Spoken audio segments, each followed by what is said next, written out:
My name is Amy. I'm 30 years old. I work from home as an illustrator and a webcomic artist. My son Ethan is just 5 years old. He's a lively boy who goes to preschool. My husband, Robert, has a busy job, so he rarely gets home early, leaving most of the housework and childcare to me. Despite the challenges of balancing work and childcare at home, I have always found joy in it. Ethan is adorable, and Robert does most of the housework and childcare on his days off. I was truly grateful for my family and felt fulfilled each day. However, my happiness was abruptly shattered one day. It was when Robert's father, my father-in-law, suddenly passed away. He was only 60 years old. Though it seemed too early for him to pass away, he suddenly collapsed and died. Robert, who lost his father without any warning, was deeply depressed, and it was heartbreaking to see my mother-in-law sobbing at the funeral. During Robert's bereavement leave, my mother-in-law stayed with us. I accepted it, thinking she must be lonely, but I was wrong. After his bereavement leave, Robert went back to his regular work routine. My mother-in-law, who had not liked me since we got married, had always treated me differently, even to the point of excluding me when serving coffee or making fun of the fact that I was raised by a single parent when Robert wasn't around. I thought once Robert started working again, she would return to her own home, but she didn't. She continued to stay in our home, bringing in her belongings in large suitcases a few days later. "Are you planning to live here, mother-in-law?" "What a cold-hearted daughter-in-law you are. I'm lonely because my husband suddenly died. You're suggesting that I live alone at home?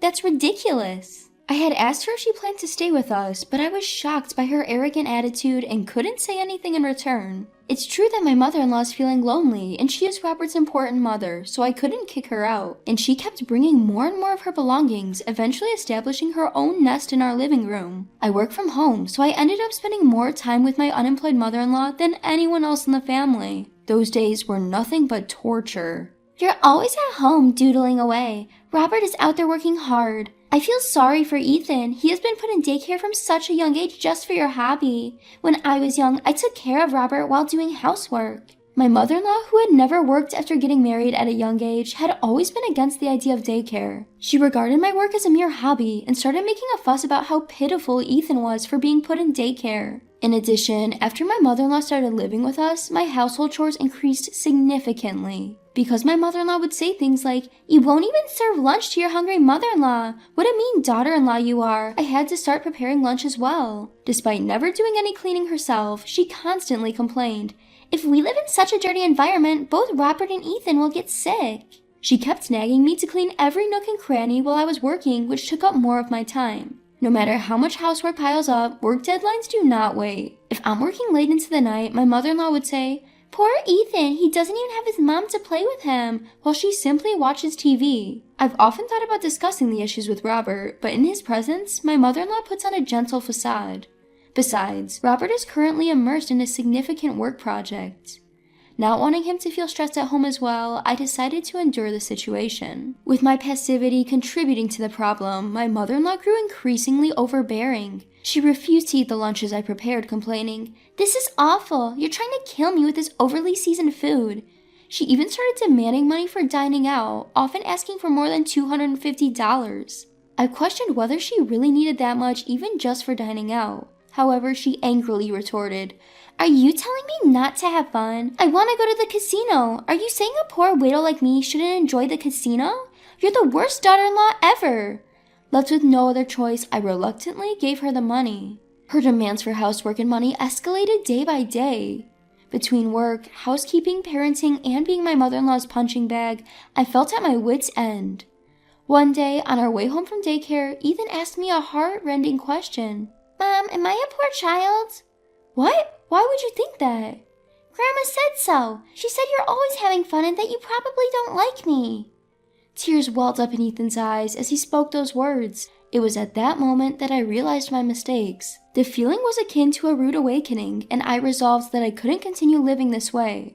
I was wrong to believe that I alone should bear this burden. My mother-in-law had gone so far as to convince Ethan that children who attend daycare are pitiful and that his mom is always just having fun drawing. I decided to put an end to this lifestyle. A few days later, I announced to my mother-in-law, who was sprawled out in the living room watching TV as usual. "Mother-in-law, Ethan and I are going on a week-long overseas trip." "An overseas trip?" She jolted upright, eyes sparkling at me. That sounds fantastic! When are we leaving? I better start packing. There's no need for you to pack, mother-in-law. As I said, only Ethan and I are going. You're saying you won't take me along? Leaving Robert behind as well is unbelievable. Indeed, both you and Robert are staying behind. Thank you for understanding. While my mother-in-law continued to grumble, I remained firm in my decision to end my life with her. A few days later, as planned, Ethan and I departed for our overseas trip. Ethan was thrilled to be on a plane for the first time. With my recent busy schedule between work and chores, I hadn't had the chance to spoil Ethan, so I took this opportunity to spoil him to the fullest. In the midst of our enjoyable overseas trip, I received a call from my mother-in-law. It was unpleasant, ruining the joyful mood, but I answered anyway. With a malicious tone, she said, "Sorry to bother your vacation, but Robert and I have moved out. There's no home for you freeloaders now. You have no place to return, so stay overseas as long as you like." Is that so? Thank you for letting us know. She seemed surprised by my indifferent response, but I wasn't surprised at all. Rather, I was thankful to her for letting me know everything was going according to plan. After our enjoyable days overseas, Ethan and I returned home to our new house. At our new home, Robert was waiting for us with a smile. "Welcome back. Did you and Ethan enjoy your overseas trip, Amy?" "Yes, we had a great time. Thank you for the wonderful trip, Robert." "Well, it's the least I could do after all the trouble." As we were joyfully reuniting, my cell phone buzzed. It was a call from my mother-in-law. With a sense of excitement, I answered the call. "Yes, what can I do for you, mother-in-law?" "You! Do you know where Robert has gone?" With a fierce tone, my mother-in-law started to explain the situation without giving me a chance to respond. She started living in the house that she had found with Robert. However, Robert had not returned home even once. Worried, she had called Robert's office only to be informed that Robert had quit a few days earlier. This drove her into a panic. Even when she tried to call Robert, she couldn't reach him. She was about to report him missing to the police. But, just to be sure, the police called Robert. To her dismay, they managed to reach him. Not only that, but when they offered to relay a call to her, Robert declined. This led to her causing a scene at the police station, earning herself a stern warning and a red-faced embarrassment. "You've done something to Robert, haven't you? Where is he?" "Robert is here at home. He's playing happily with Ethan, so there's no need to worry." "What are you saying? Robert was supposed to live with me. I was going to make him divorce you and take custody of Ethan." "That was something you unilaterally told Robert, wasn't it?" My mother-in-law was furious. However, I had discussed the situation with Robert before our overseas trip. I told him about the issues I was facing living with his mother and the negative effects it was having on Ethan. Robert apologized, saying he felt terrible about his mother's behavior.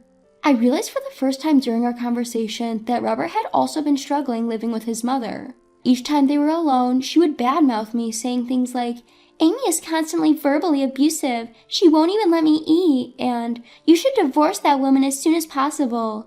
He was fed up with her baseless complaints. Although Robert believed in me and countered his mother's accusations, his objections only resulted in her screaming at him, leaving him feeling confused and unsure of what to do. So we executed a plan to isolate my mother-in-law. The plan was Robert's idea. He gifted Ethan and me the overseas trip and even rented a new house for us. When we returned from the trip, our things would be waiting in our new home.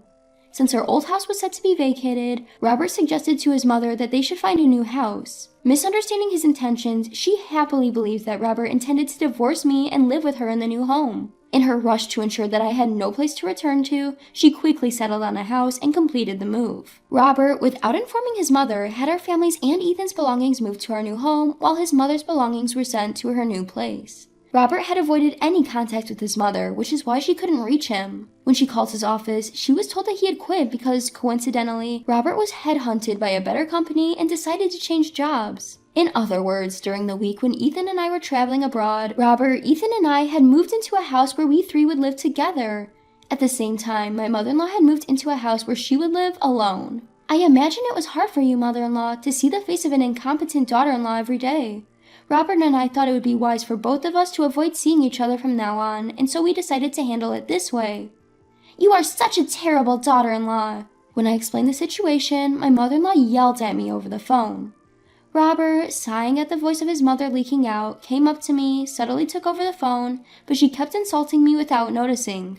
All you do is draw doodles like a child and don't work. Robert doesn't need a wife like you. He must have found you annoying. It would have been better if Ethan wasn't born as your son. Ethan and Robert are both really pitiful. Mom, so you always used to shout at Amy like that, huh? When Robert said in a quiet voice, his mother's angry voice abruptly stopped. Mom, I love Amy and I have no intention of divorcing her. I know you must feel lonely since Dad passed away suddenly, but it's not right to bully Amy. I regret behaving in a way that deceived you, but it was the only way given that you refused to listen to anything we say. You're being deceived, Robert. I'm not being deceived. Amy is the best wife for me and the best mother for Ethan. I'm sorry, but I want to keep my distance from you. I can't care for a mother who says terrible things about important people. Robert, wait, please, Robert. Ignoring his mother's crying voice, Robert ended the call. I'm sorry for making you suffer until now. The current job doesn't require much overtime, so I can do more housework and childcare than before. Let's live happily from now on, just the three of us.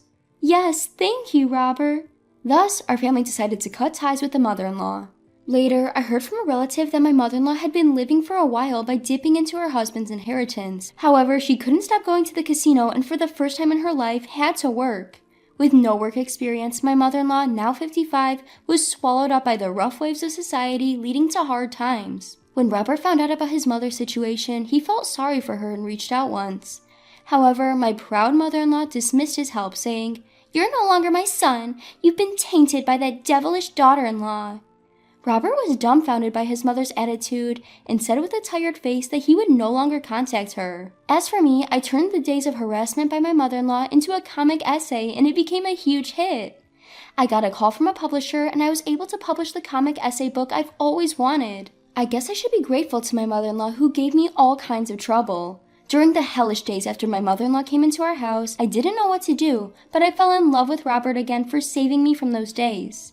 Now, I am serializing a comic essay depicting my warm family life on the web, and it is also popular. I look forward to continuing to spend happy days just like this with Robert and Ethan.